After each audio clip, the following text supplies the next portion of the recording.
Estamos en un nuevo episodio de Notas al Pie hoy con Horacio Failase. Horacio, muchas gracias por venir. No, yo te tengo que agradecer. El otro día voy a contar una anécdota chiquita, pero como para amenizar.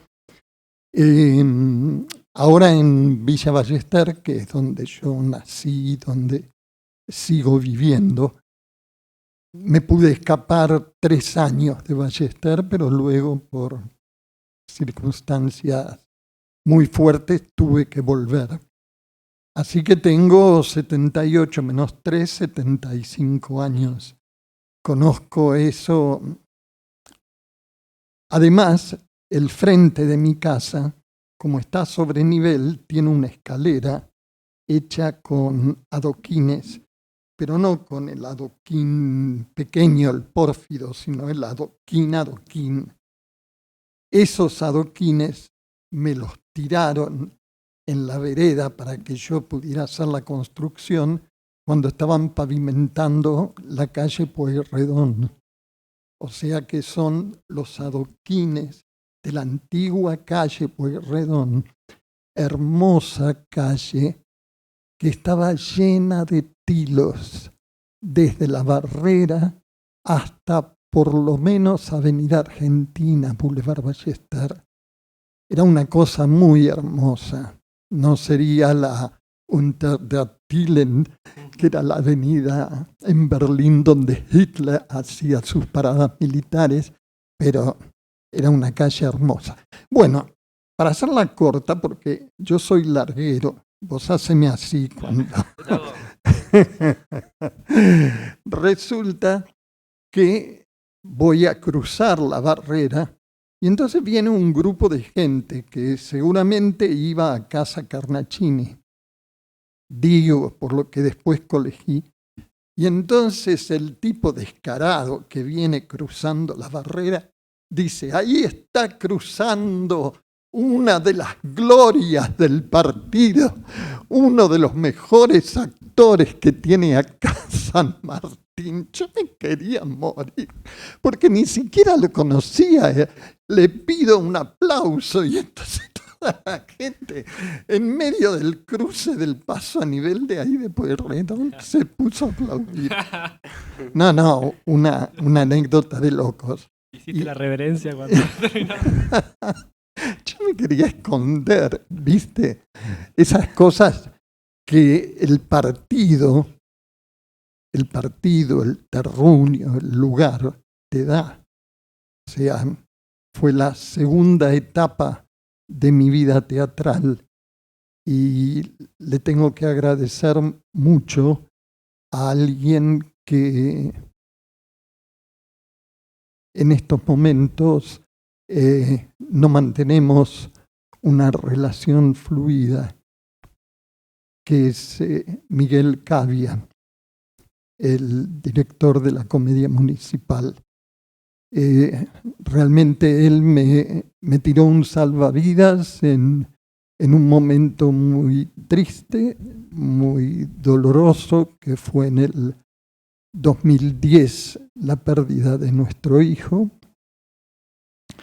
Y el teatro me salvó, me hundió durante toda la vida, pero me salvó en ese momento. Y entonces, porque la cosa venía que en determinado momento yo era un asiduo concurrente a la parroquia del Sagrado Corazón, que está ahí en la calle América, entre José Hernández y La Paz, con el padre Billy. En ese momento a él le pareció que de la gente que tenía en su feligresía, por mis antecedentes, por mis estudios y demás, que yo podía ocupar un espacio allí que era la pastoral de la cultura. Eso, demasiado grande es el título, pero Yo no creo haber cumplido con lo que significa la pastoral de la cultura, porque la pastoral de la cultura significa que cada uno se desarrolle y haga. Yo, en cambio, lo único que atiné a hacer es traerle al público espectáculos, en general gratuitos, que la municipalidad, era como que me proveía. Y ahí lo conocí a Miguel. Porque vino muchas veces la Comedia Municipal a brindar funciones allí en la parroquia. Y entonces, cuando un día empezamos a hablar, bueno, él se entera, por un lado, de la muerte de nuestro hijo, y por el otro se entera de que yo había participado de un proyecto que fue sumamente importante en su momento, que fue La leyenda de Pedro con Augusto Fernández. Y él había sido también, con posterioridad, porque Miguel es más joven que yo, había sido alumno de Fernández, con lo cual de repente se encontró con alguien que hablaba su mismo lenguaje. Y entonces me dijo, che, un día tenemos que hacer algo juntos. Y viste que hay mucha gente que te dice, un día tenemos que hacer algo juntos, y te morís y el juntos no existió. Pero en el caso de Miguel sí, porque Miguel, justamente lo que nos separó y lo que nos unió fue su palabra. Es muy fiel a la palabra dada y no admite que alguien no cumpla a su vez con esa palabra. Sorteando esto, Miguel me dice, estamos ensayando Romeo y Julieta con los alumnos del José Hernández y además alumnos de la Escuela de Teatro de la MUNI, jóvenes, adolescentes. Y bueno, era una cosa no más chiquita, pero siempre también la iglesia metiéndose en el medio. Hacía del padre de Julieta un sacerdote, que ahora está un sacerdote paraguayo, que le gustaba mucho el teatro y estaba estudiando con Miguel, que ahora está en una parroquia de Suárez, el padre Eusebio. Y bueno, por X motivos Eusebio no podía venir a ensayar, entonces me pedían que yo hiciera lo de él. Y bueno, eso fue una oportunidad para poder probarme con Miguel, que era lo que yo tenía en esos momentos como medios expresivos, porque de repente el haber estado 35 años sin hacer teatro, te va como cadaverizando, es la primera palabra. Siempre me he reído con Santi, que está por acá, por allí anda, porque con Santi hicimos un espectáculo muy divertido, no por mí. Algo nos contó antes de que venga. Claro, sino por Santi, por Emilia y por Malcolm, que lo extraño un montón, que hace tanto tiempo que no lo veo. Realmente eran una joya, una luz. Si tenías que hablar de frescura en teatro, ahí estaban ellos tres. Y Hamlet se llamó, ¿no? El Hamlet. En Hamlet. El Hamlet. De, creo, Marine Falconi, que lo escribió, esta adaptación del Hamlet para chicos, y se desarrollaba en una especie de campo en la provincia de Buenos Aires. más que campo en el granero, porque ellos tres, pobrecitos, eran la peonada, no era el que atesora los frutos de la cosecha. Y entonces, ahora no sé por qué te estoy contando esto. No, bueno, estábamos hablando un poco de todo ese retorno tuyo. Ah, sí, pero fundamentalmente tenía que ser por algo en especial que por tomar demasiado desvío me olvidé del carril principal. Pasando la parroquia, ¿no? Toda la cuestión. Claro, pero esto era algo aparte porque en realidad el que me convocó ahí fue el Colo, Carlos Juárez, con quien también yo trabajaba en la Comedia Municipal. Y fue una muy buena experiencia, ¿viste? Trabajar con ellos, porque ya sé por qué lo decía.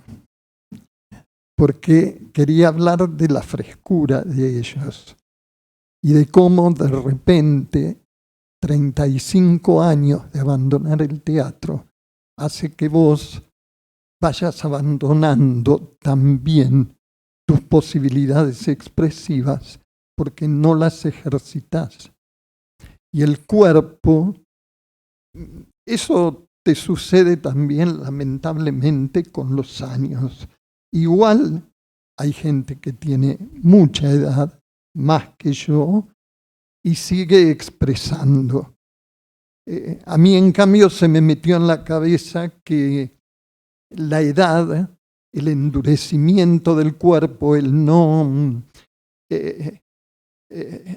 ejercitarlo, el no ponerlo a prueba, ¿viste? Eso hace que el cuerpo pierda expresividad. Y como actor, de la misma manera que yo, ¿viste? No, ahora me acordé por qué lo contaba. Porque yo hablé y puse una palabra, la cadaverización. Y Santi me decía que jamás encontró en su vida un tipo que tuviera tantos sinónimos para poner, porque me olvidaba de uno y colocaba otro. Entonces, ese era el recuerdo por el cual vino. ¿Ves? Bueno, arrancamos más o menos por el final de lo que estaba pactado, así que ahí la vuelta al teatro ya nos comentaste un poco cómo fue. Sí, me gustaría ir para esos comienzos, esos casi 30 y pico de años, pero más que nada que me cuentes cómo era ese ambiente del conservatorio en su momento de artes dramáticas. Vayamos ahí, todo lo que recuerdes de esa época y tu formación como actor y salir de ahí y empezar a ejercer. El UNA, que ahora todo el mundo lo conoce por el UNA, era el famoso Conservatorio Nacional de Música y Arte Escénico, y quedaba en Callao y Las Heras. Y todavía esas dos grandes puertas, tanto la de Callao como la de Las Heras, que cada vez que paso por ahí miro y no me quiero empezar a emocionar. La entrada por Callao era para el Conservatorio de Música y la entrada por Las Heras era para el de Arte Escénico.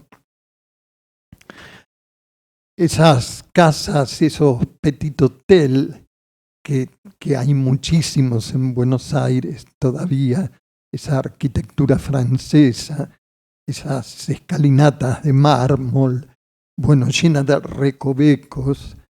Y ahí ya el conservatorio estaba dividido, tanto el de música como el de arte escénico. Lo dirigía en ese momento, después que ya no lo siguió Cunil Cabanellas, lo dirigía Néstor Nocera.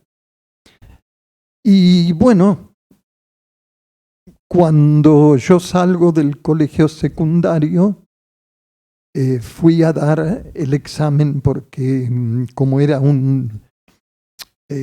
ahora está a nivel universitario, pero en ese momento era a nivel terciario, pero igual se necesitaba el título de estudiante secundario. Así que cuando yo terminé el secundario me inscribí para el examen de ingreso. Un examen de ingreso de más o menos 500 aspirantes.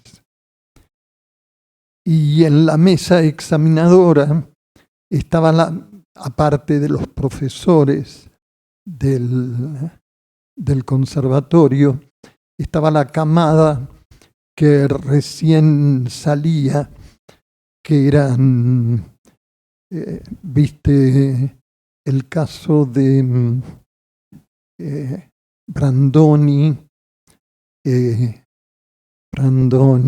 ¿en qué te has convertido? Brandoni era nuestra luz, viste, en todo sentido, Beto, una cosa maravillosa. Igual creo que como actor ha sido siempre un actor esplendente.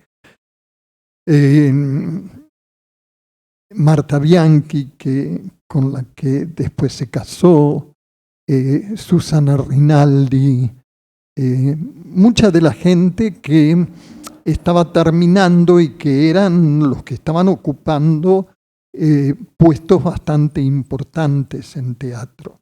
Bueno, para hacértela corta, el conservatorio fue una belleza.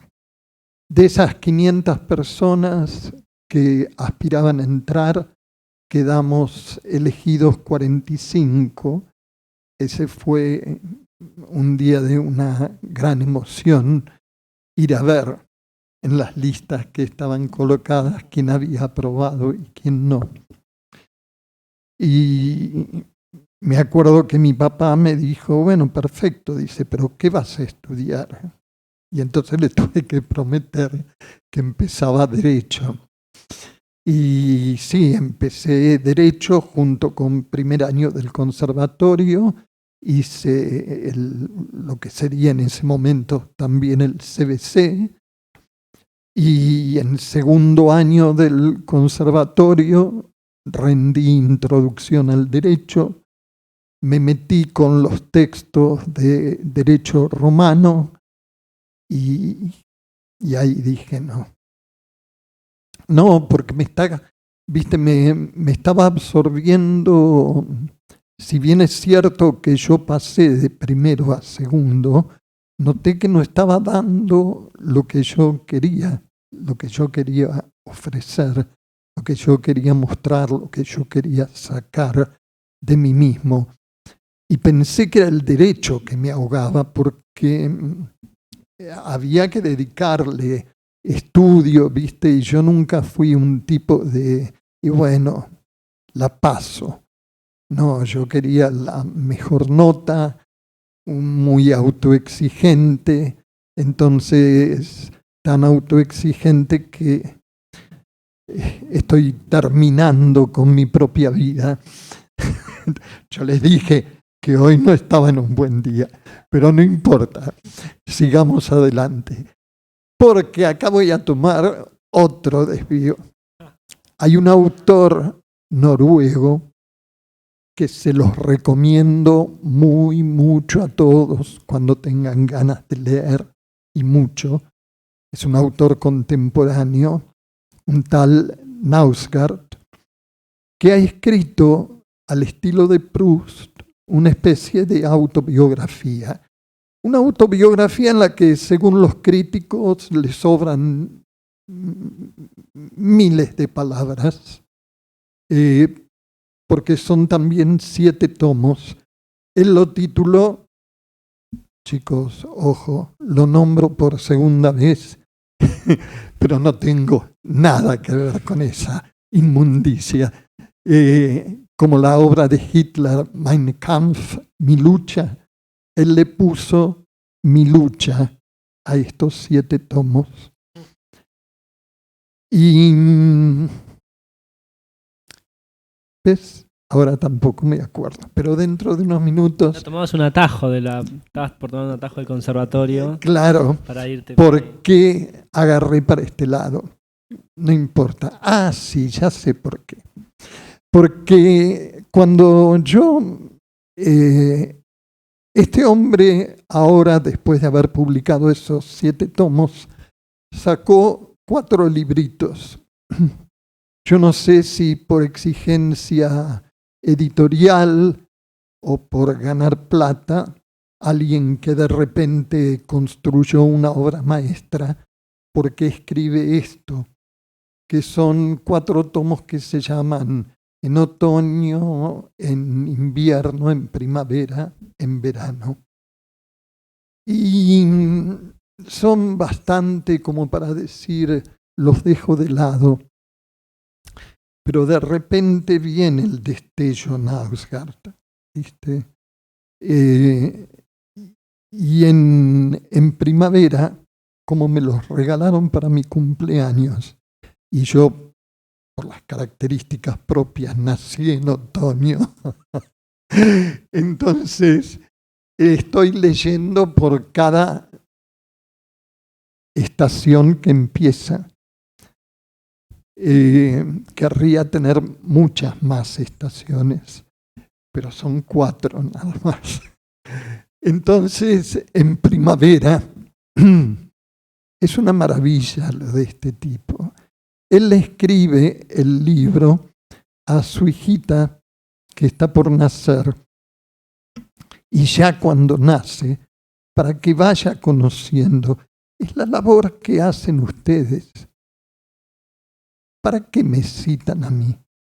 ¿Quién soy yo en estos momentos para la escena del partido? Nadie, ¿entendés? Pero sin embargo, están tratando de que la historia de la gente del partido sirva para las futuras generaciones. Y él le escribe este librito en base a sus otros 3 hermanos, 10, 8 y 6 años que tienen, para que ella, cuando nazca, sepa que esos hermanitos con los cuales se pelea, que seguramente la mimarán, pero también la joderán mucho, viste, que esos también tenían una vida propia, que ocupaban allí un lugar, y que ella vino como a sacarlos del medio. Entonces le va contando todo y le va contando la enfermedad de la madre, que sufre de depresión aún durante su embarazo, y la tuvo en pleno pozo depresivo, a punto tal que él llevaba después a esta bebé al hospital donde estaba internada y trataba de establecer vínculos.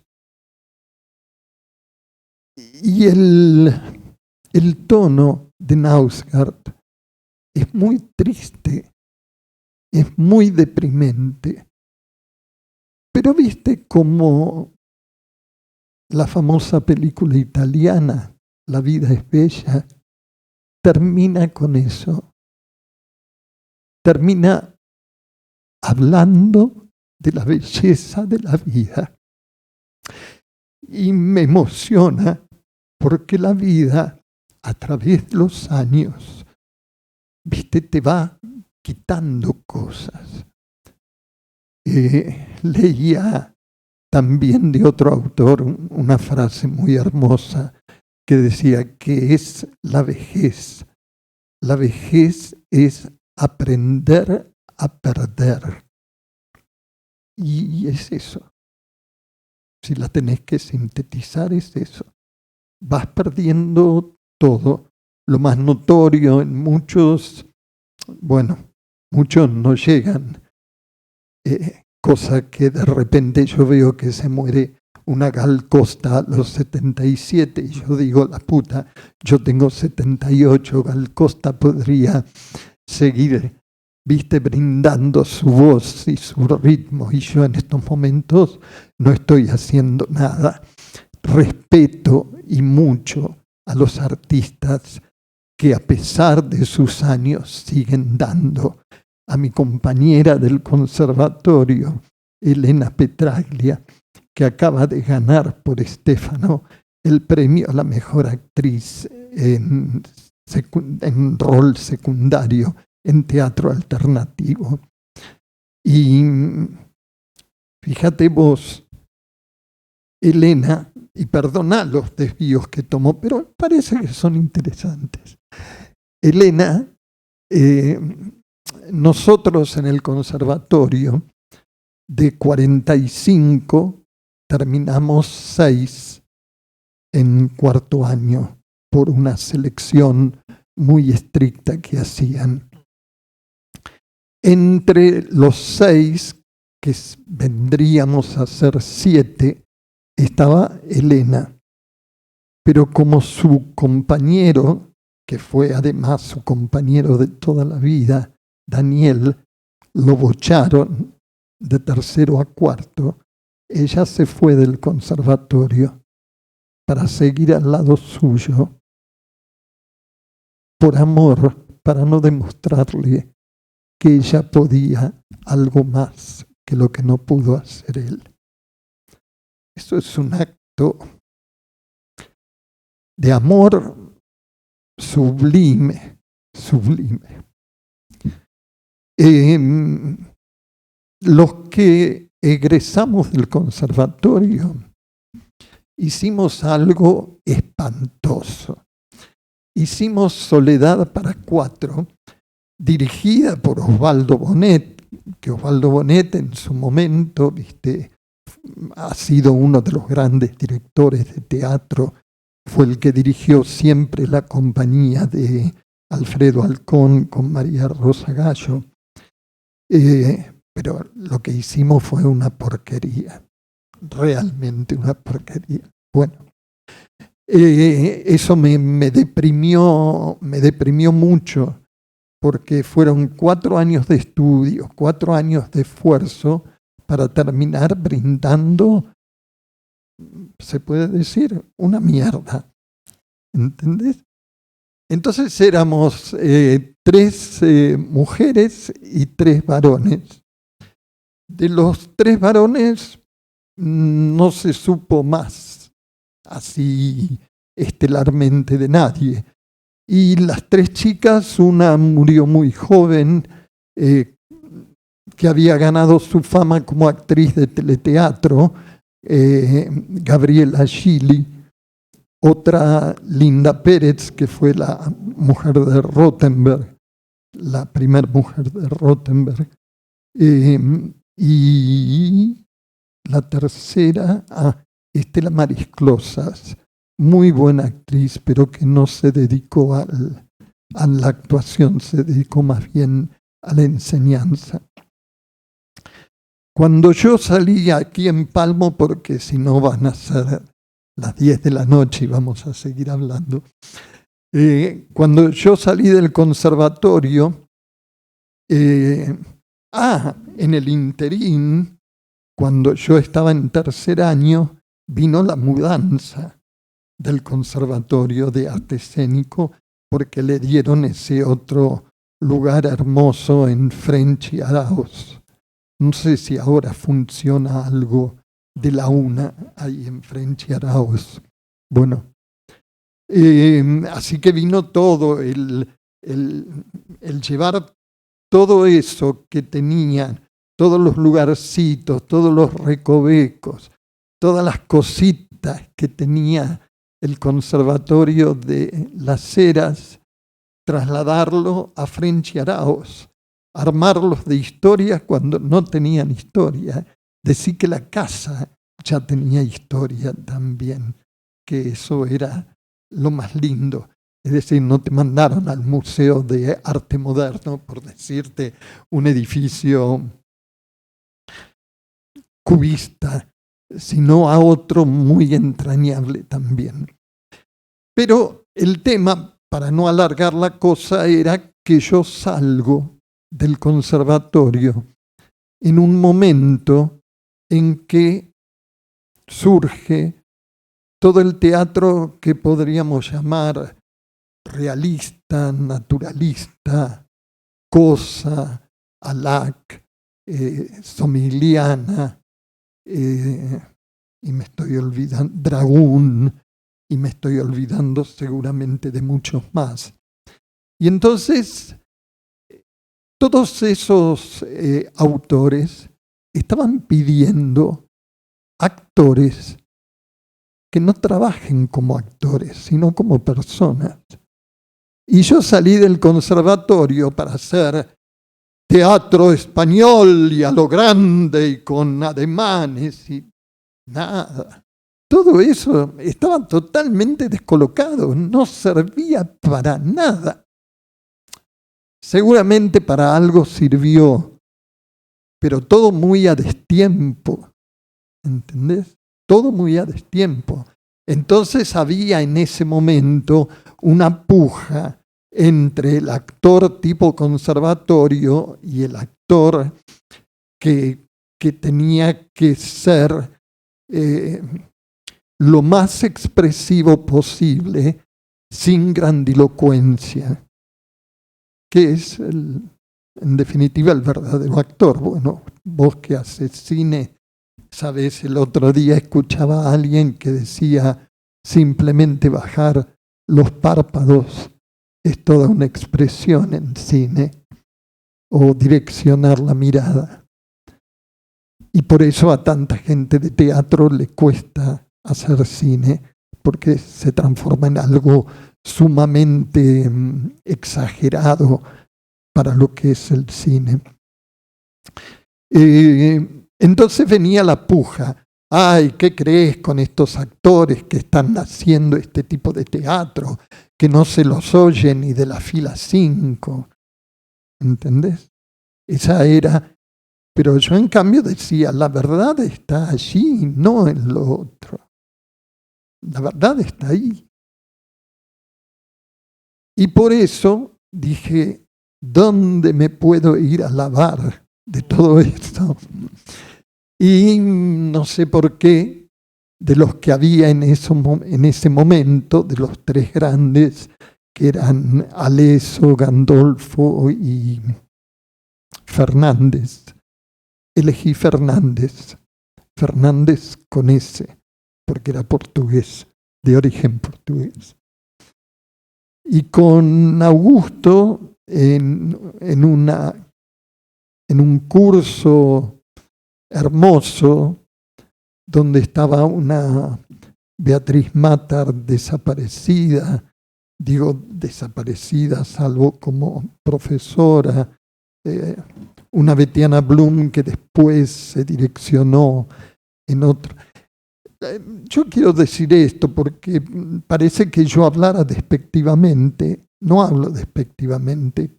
Cada actor sobrevive como puede en un país donde no te brinda la posibilidad de sobrevivir como gran actor o como actor de teatro. Y entonces te ves obligado a hacer de todo. Y cuanto más oficio tengas, mejor sos. Pero también ese exceso de oficio te juega en contra en el momento de querer ser fresco, transmitir, hacer sin hacer. Bueno, entonces ahí estaba también Hugo Urquijo.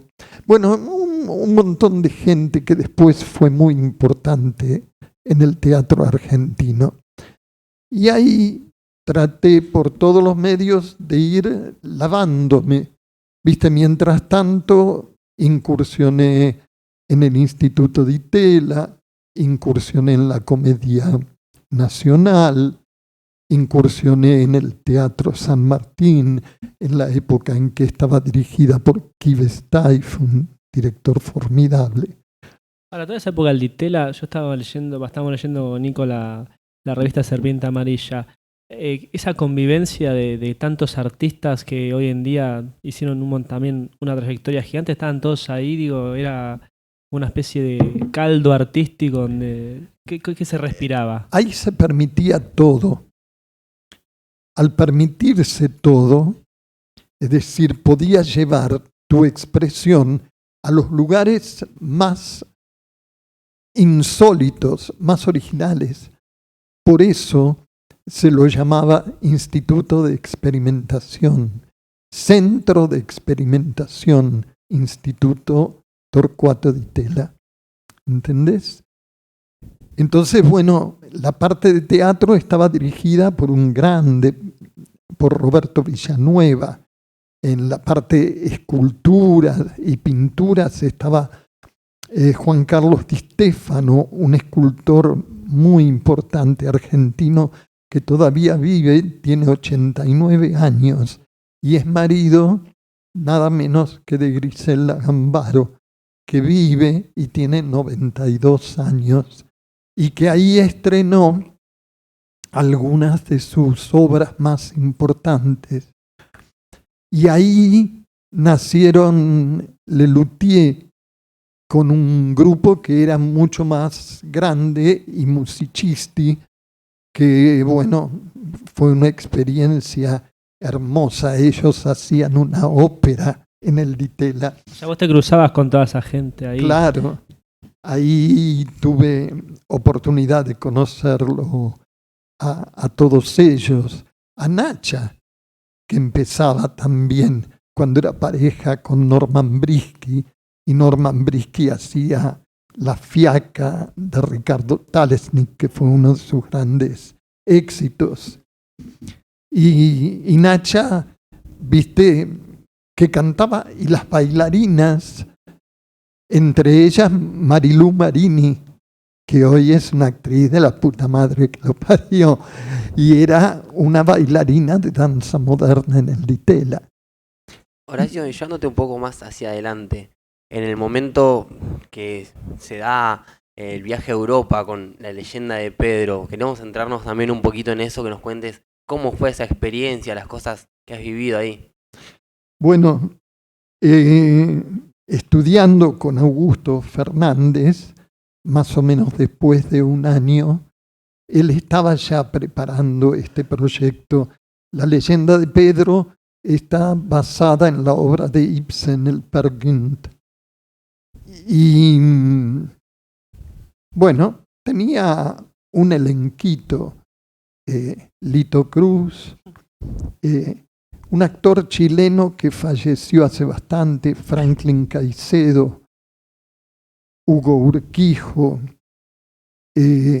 Adriana Eisenberg, Carlos Moreno, que también lamentablemente falleció, David Amitín, Elena Tritek, que estuvo hasta hace poco dirigiendo, ahora hace bastante que no la estoy viendo. Y me olvidé de comentar, una de mis más queridas compañeras de curso con Fernández fue Cristina Vanegas. Bueno, y estaban preparando, experimentando también. Era un trabajo primero de tipo corporal, ¿no? Y pasado un año, Augusto me dijo si yo no quería formar parte del grupo. Ahí fue el segundo día, como ese primer día en que me buscaba en el listado para entrar al conservatorio. Acá en este caso era haber tocado el cielo con las manos. Era lo más que yo podía pedir en ese momento. Y bueno, junto a esta gente, había también, porque se están perdiendo muchos ciertos nombres, que está bien, digo yo, porque la historia avanza, no podés todo el tiempo hacer historiografía. Pero, por ejemplo, recordar a una Inda Ledesma. Inda Ledesma era algo superior. como actriz, como directora, como compañera. Era impresionante. Inda Ledesma se acercaba mucho al grupo de Fernández porque ella estaba, como quien dice, en el pináculo de la fama, pero todavía quería aprender. Entonces venía a nuestros ensayos y me acuerdo que traía termos calentitos de té con canela para que pudiéramos tomar todos y compartir con ella la clase. Y estamos hablando de una grande, muy grande. Fue la que en su momento fue dueña del Teatro Argentino en la calle Bartolomé Mitre, donde Halcón hizo Israfel, y quien tenía en mente, porque todavía sigue siendo una falencia, ella decía que había teatro para adultos y teatro para chicos, pero que no había teatro para adolescentes. Y esa idea le dio muchas vueltas en la cabeza, pero nunca terminó tampoco de concretarlo. Bueno, el tema es que estábamos en plenas búsquedas, en plenos ensayos. Trabajábamos mucho con elementos, y uno de los elementos que más se trabajaba y que quedó como leitmotiv y que ayudaba a la expresión no solo del cuerpo, sino de los sentimientos, eran como grandes sábanas.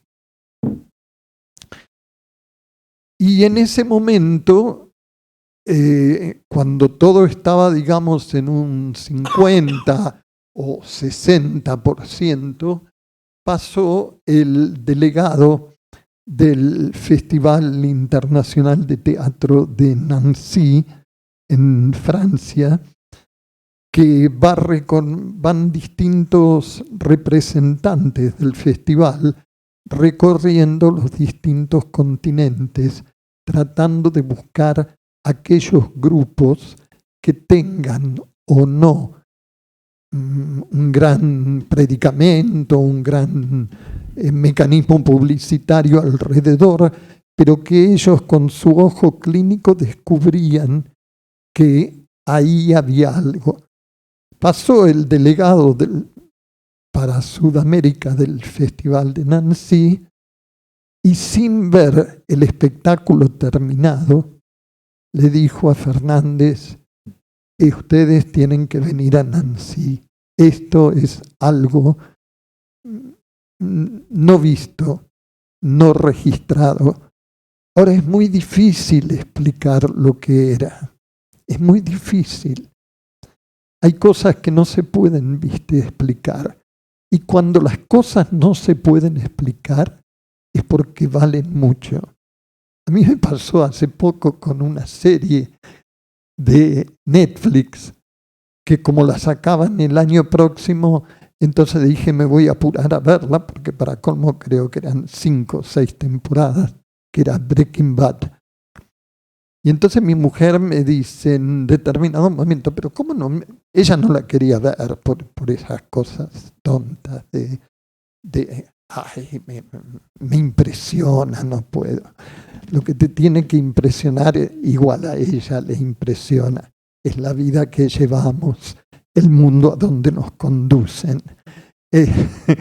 Pero, ¿ves? Por ejemplo, me dice, pero ¿por qué no me podés contar esto de Breaking Bad si me tenés en la cabeza así todos los días contando?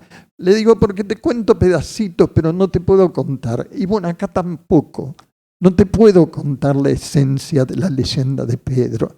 Lo único que te puedo decir es que el espectáculo se abría con eso. La escena de los vampiros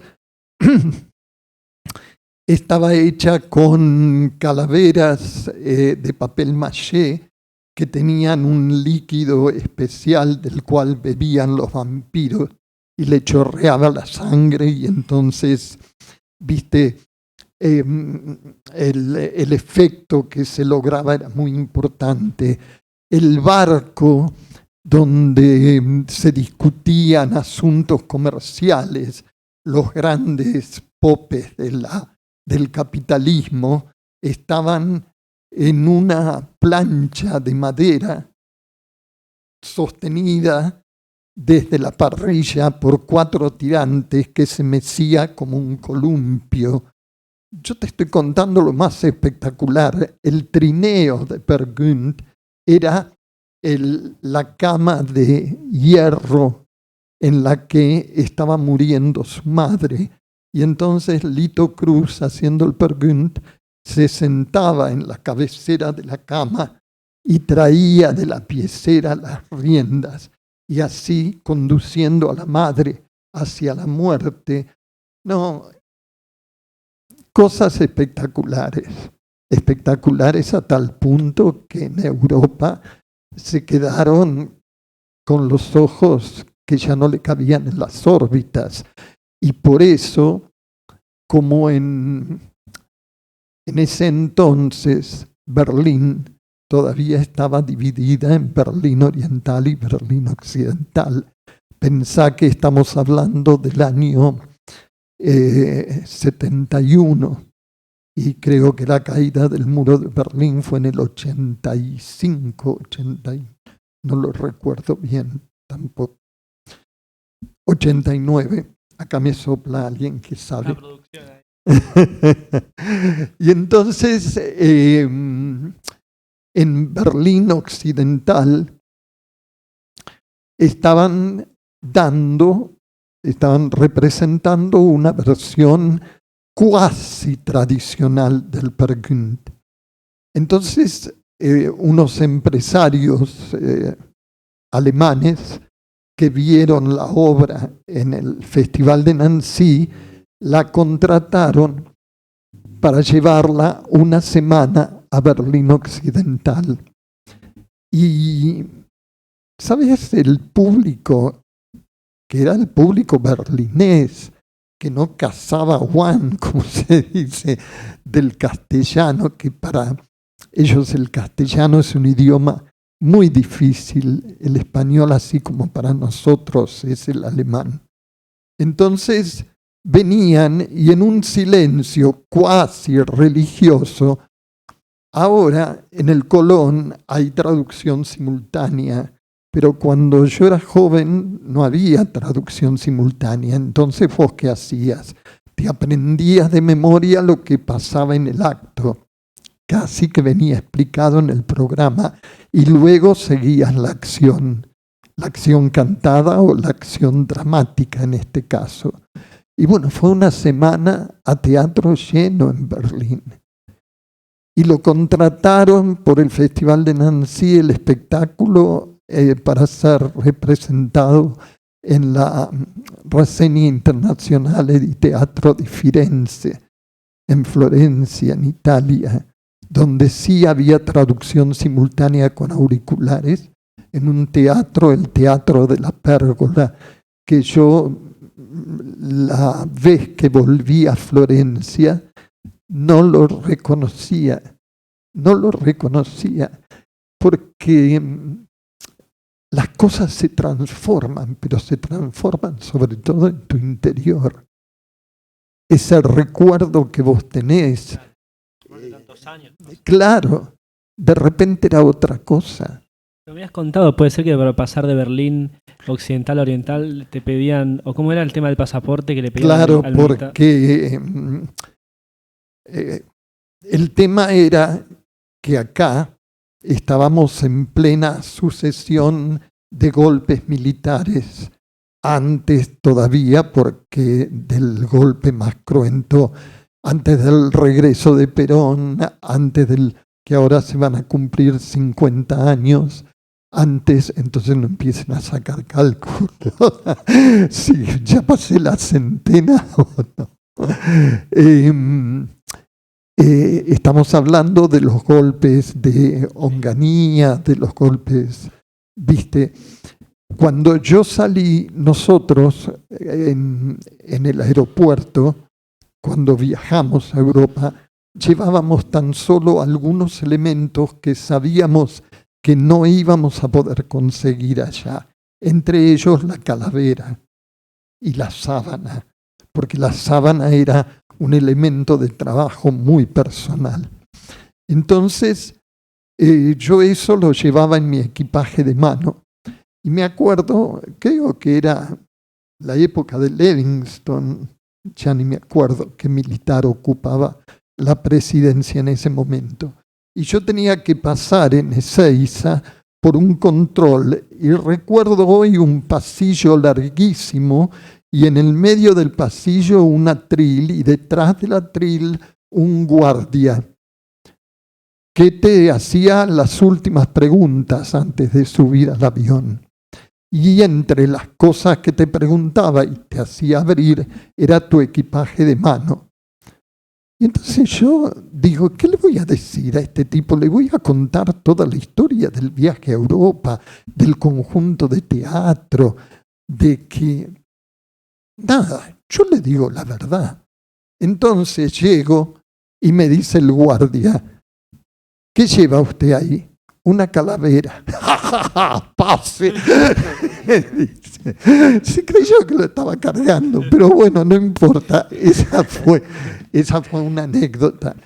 Pero después, en Berlín Occidental era un faro lleno de estrellitas que le ponían en la cara a Berlín Oriental para demostrarles cuán lindo, cuán hermoso es el capitalismo.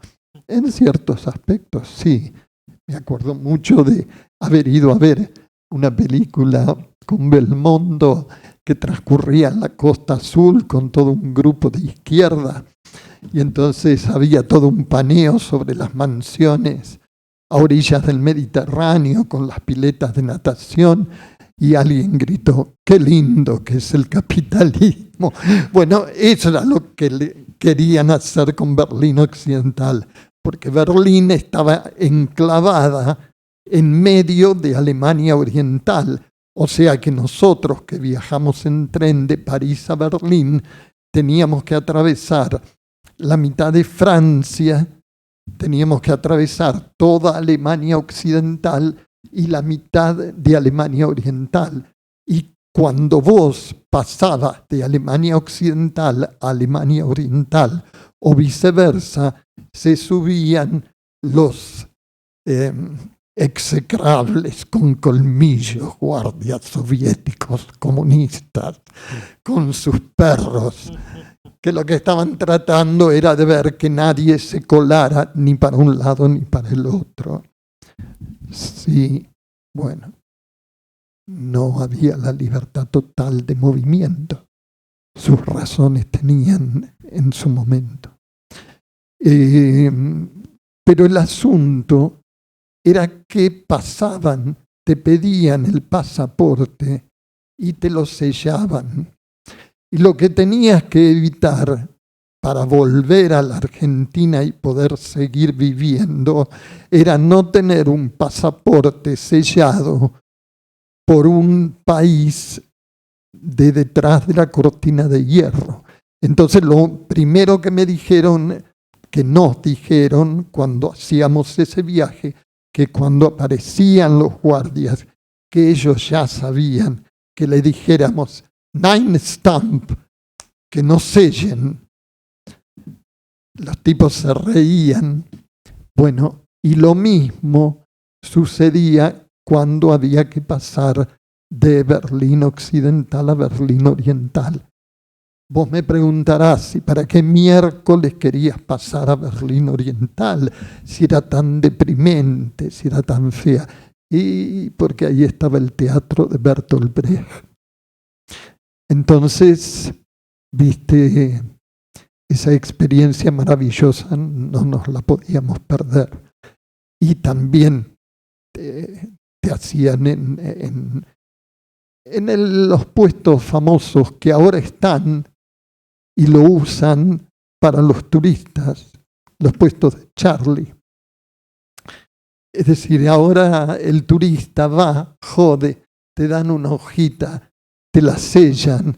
Y entonces volvés y decís, ay, estuve en un puesto como cuando antes se tenía que pasar de Berlín Occidental a Berlín Oriental. Todo se banaliza, y este mundo va a terminar hecho mierda. Segunda vez que digo la palabra mierda, prometo. Igual no ponemos pip ni nada. No hay problema. Mira, Horacio, para hacer un recorrido y tratar de no dejar afuera ninguna de tus experiencias, vamos a pasar a la sección que se llama Notas al Pie, justamente haciendo referencia al nombre del programa. Vamos a mencionarte diferentes obras tuyas, diferentes trabajos. Vos sentiste en total libertad de contarnos cómo fue la formación de ese personaje, alguna anécdota, lo que quieras, cualquier nota al pie que tengas sobre eso. Y te voy a mencionar primero Pedido de Mano. Contanos un poco cómo fue eso. Sí, Pedido de Mano fue un divertimento. Realmente no volvemos porque acá no lo dije, pero sí, Rodri lo sabe, volvemos al tema de la comedia. Realmente es una comedia deliciosa de Chekhov y que no es, por así decirlo, mi cuerda. Eras muy gracioso en escena. Sí, pero gracias al Chekhov que había inventado ese personaje. Me acuerdo que decías cabalgando sobre la montura, y la palabra montura, como la decía, me daba mucha risa. Bueno, eso. Como acá está el director presente, y antes de que me corte... Eva era la directora. No, sí, en Pedido de Mano era Evangelina Tedesco y una pareja de actores que eran una delicia. Pero quería decir que una de las experiencias más impactantes fue Carrito, hecha aquí con Rodrigo. ¿Y sabes por qué menciono especialmente esto? Porque hubo todo un momento de mi vida que en una entrevista radial que me hizo Claudia Chichetti, toda esa parte, porque soy larguero, porque, viste, los años hacen que esté lleno de anécdotas, de pareceres y demás, no transité, fue esta parte. Y nosotros nos cambiamos para hacer, creo que fue la primera presentación, ¿no? Que la hicimos en la calle. En el BAE, en la calle hicimos la primera. Claro. En el Burger King, de hecho. En el local, para voy de vuelta. En el local de hamburguesas le hicimos en la calle. Ahí en Pacífico Rodríguez y Alvear. Y nos habíamos cambiado en una casa en la calle Pueyrredón, casi llegando a Avenida Argentina. Así que yo salí de linchera, de cartonero, digamos, ahora, de cartonero con el carrito. Y fui por la calle Alvear. Nosotros íbamos por enfrente, como mirándolo a él, que él iba Claro. solo por la calle. Y recién ahí pude experimentar cómo miramos, cómo son mirados esta gente. Fue una experiencia maravillosa, fuera de lo común, porque en carne propia sentís lo que es la desigualdad y cómo te tratan si sos Horacio bien vestido y cómo te miran si sos Horacio cartonero. Hermoso fue eso. Yo no sé si lo hablamos mucho alguna vez. Me acuerdo que ese día te hicimos esperar un poco lejos del Burger King y la gente ya sabía que ahí iba a ocurrir un hecho teatral. Entonces estaban los carteles, pero vos estabas aparte. Entonces dije, bueno, quédate esperando. Y en un momento me acerco a él y le digo, Horacio, y la gente te mira, porque yo pensé que era evidente que era un hecho teatral. Y él me decía, no, Rodri, justamente no me mira nadie. Eso cuando me dijo eso me quedé como, claro, todos los piensan que realmente es un cartonero y por esa razón nadie lo percibe. Exactamente. Una experiencia hermosa, pero una experiencia teatralmente hermosa. que me permitió contactarme en forma directa con el público también, porque tenía mucho ida y vuelta con el público. Y se lo agradezco un montón a Rodri.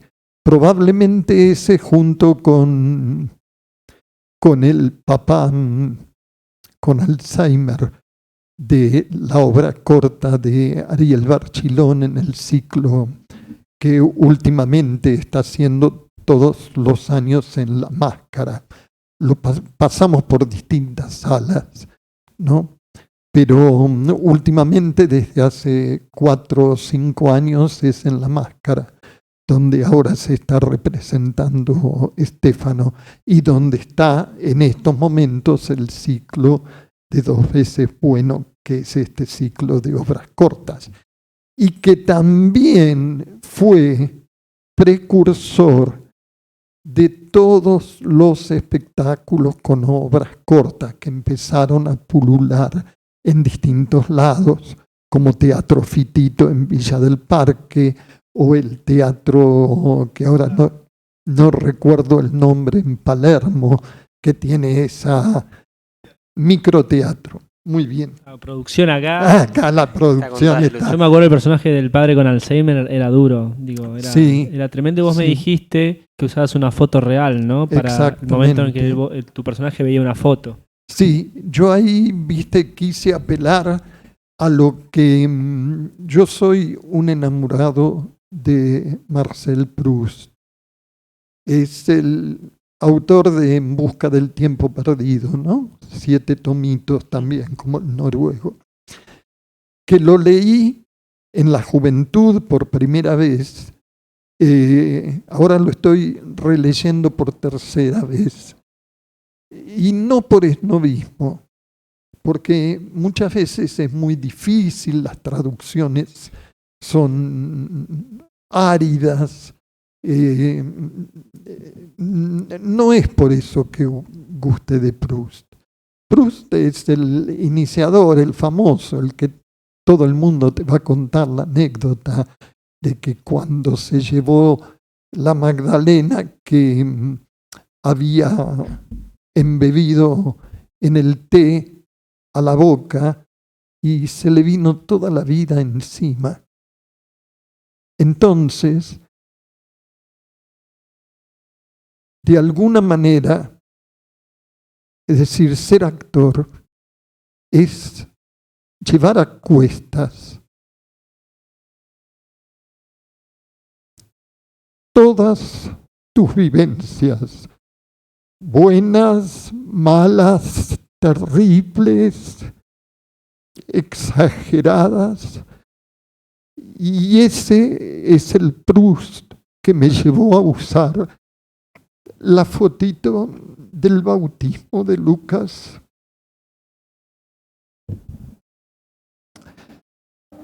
Hice una comercialización de mi dolor, pero me parecía que el público iba a salir gratificado.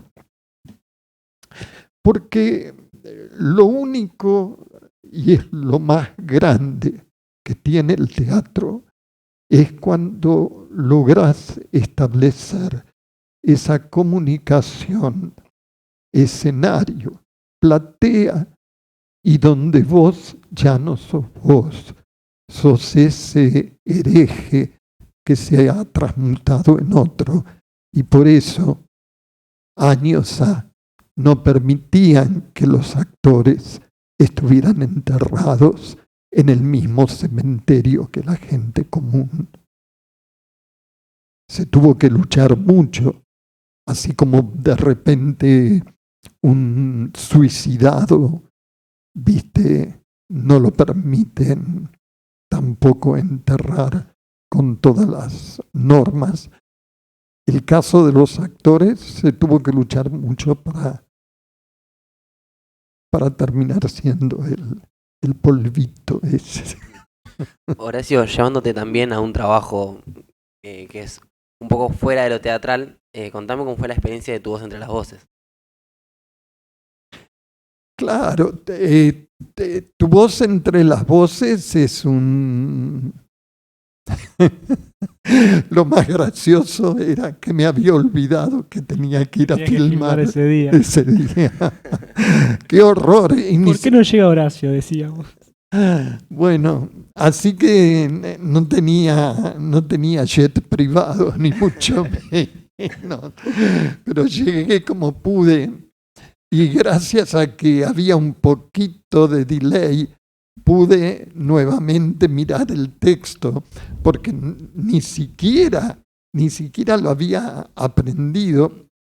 Pero bueno, fue una experiencia hermosa y creo que Rodri tiene que sentirse muy contento. Yo siempre le dije algo, porque entre los muchos trabajos, digamos, normales que tuve, una vez me tocó trabajar en un lugar entre Ingeniero Maschwitz y Escobar, y trabajaba como empleada una chica que era de allí, y si bien no es campo, pero es cuasi campo.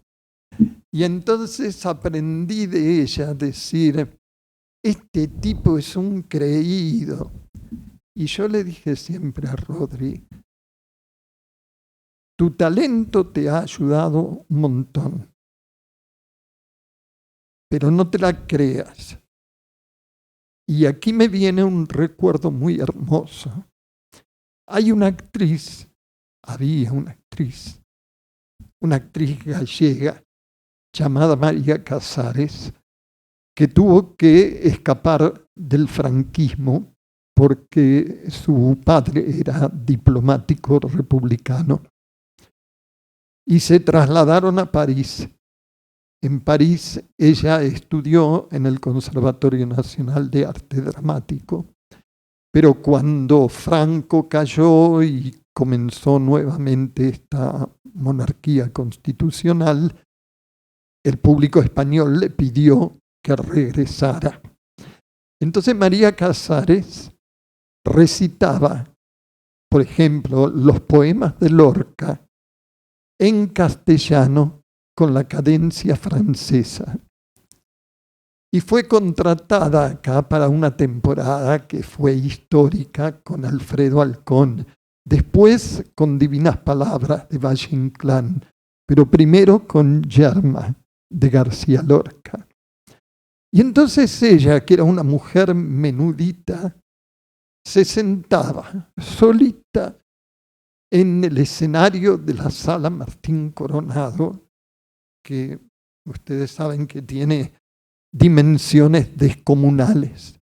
Entonces se ponía a bordar y ella decía, ¿de dónde vendrás, amor, mi niño? No decía, ¿de dónde vendrás, amor, mi niño? ¿De dónde vendrás, amor, mi niño? De la cuna del duro frío. Bueno, una cosa, yo la vi 14 veces, creo, como vi 14 veces a I Musicisti haciendo la ópera en el Di Tella, como nada, como si tuviera vidas, leería 14 veces a Proust. Y entonces, una de las veces que nosotros éramos todavía estudiantes de tercer año del conservatorio, los acomodadores del San Martín nos tenían junados a todos, refichados. Entonces, sí, pasen. Logramos llegar al camarín de ella. Y entonces María Casares tomó la carpeta que yo tenía y escribió gloria y exigencia y suerte. Nada, eso. Excelente. Ahora sí vamos a pasar a una sección, ya finalizando. Espera que salga. Un poco de agua. Ya finalizando, llegándose al final de la entrevista, es una sección que se llama Vaya a saber qué, donde Vamos a realizarte preguntas, vos sentite en total libertad de contestarlas como quieras, son preguntas pocas abstractas, tomalas con total libertad. La primera de esas es, ¿con qué personaje histórico te gustaría compartir un café?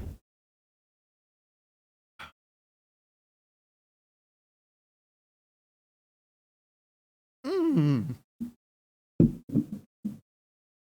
¿Qué sé yo? Podés elegir más de uno si querés. ¿Cómo? Podés elegir más de uno si querés. Eh, Como al mismo tiempo soy contemporáneo, querría tomar un café con Cristina, porque creo que va a ser un personaje histórico. Deja de lado las ideas políticas, pero que también tienen que ver, pero es una estadista de primer orden. ¿Tenés una frase o palabra que no te identifique? Sí, egoísmo. Aunque en el fondo todos somos egoístas.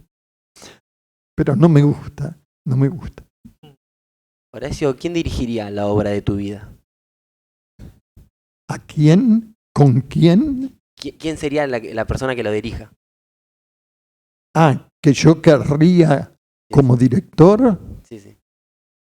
Puede ser también la película de tu vida, capaz un director de cine. Sí. Entonces me inclinaría por algún nórdico. Viste, por ahí anda la cosa. No sé, pobrecito Lars von Trier tiene Parkinson. Yo tengo solamente temblor esencial. Pero un Lars von Trier, si viviera Bergman, a pesar de que decían que a la pobre Liv la hacía pelotas para poder lograr lo que al final Liv daba como actriz, ¿no? Y che, agrego una, Nico, pero ¿qué música, qué banda musicalizaría la película de tu vida? Vos sabés que soy un total ignorante de música, pero de la música que está en vigencia.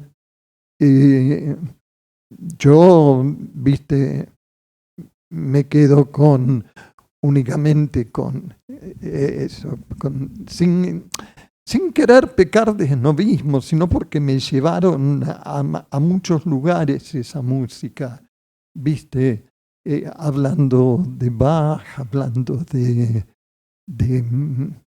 Tchaikovsky, hablando de Mahler, y después la ópera. La ópera, ese género que siempre está a punto de extinguirse. Pero después, por ejemplo, a Coldplay lo conocí porque vino ahora y es tanta y todos. Y entonces yo digo, vamos a ver cómo es Coldplay. Y después porque siempre me incliné por el cantautor, ¿entendés? Desde La Negra Sosa, que es una ausencia que se nota, Atahualpa Yupanqui, como instrumentista solo Tarragorros, porque es en sí mismo la música de Piazzolla. Pero, viste, estuve totalmente desconectado. Pasó al lado mío el rock y no lo pude aprehender. Y eso no quita que de repente admire ciertas cosas de Charlie, sobre todo su locura. Ojalá yo tuviera la 100ª parte de la locura de Charlie. Horacio, ¿cuál es tu insulto favorito?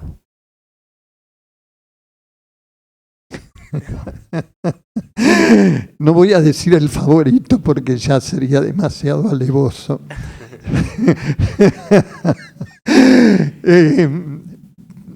Nada, prefiero no decirlo. Perfecto. Y bueno, ya para finalizar la entrevista, queremos hacer esta pregunta que tomala para el lado que vos quieras, sentite en total libertad. Queremos preguntar desde acá, ¿cómo ves a los que están allá?